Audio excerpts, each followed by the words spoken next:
Nagbabala naman sa publiko ang CICC laban sa mga online lending apps na huwag itong tangkilikin lalong-lalo na mga hindi rehistrado. Ayon sa ahensya, bagamat nakikita raw ito sa mga Google Play Store at App Stores, hindi nangangahulugang safe at totoo ang mga ito. Tunghayan ng report sa pagbabalik ni Vanessa Cleopas. Nagbabala ang Criminal Investigation and Coordinating Center o CICC sa publiko na mag-ingat sa panghiram ng pera sa mga hindi lehitimo at hindi rehistradong online lending platforms na nagkalat ngayon sa online app at website.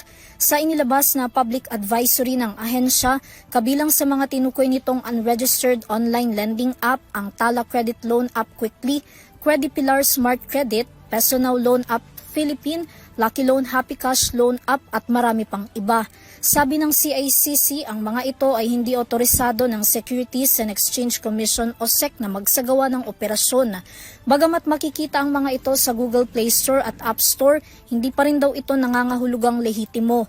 Ayon sa Presidential Anti-Organized Crime Commission o PAOK, karaniwan daw sa mga online lending app na walang SEC registration ay kadalasang nagpapatong ng malaking interes, may mga hidden charges at kung hindi agad makabayad, sa pilitang maniningil na may kasama ng pananakot hanggang umabot na sa pagbabanta.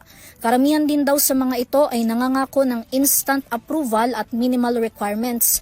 Matatandaan na noong nakaraang taon, ilang kumpanya na may iligal na operasyon ng online lending app ang sinalakay ng National Bureau of Investigation o NBI, PAOK, SEC at Anti-Cybercrime Group dahil sa mapang-abusong pag-ooperate nito.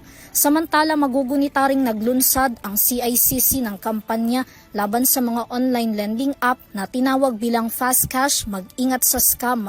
May hotline 1326 din daw sila para sa publiko na maaaring tawagan kung mabibiktima ng unregistered online loan app. Para sa EuroTV News, Vanessa Cleopas, sumasaludo sa bawat Pilipino.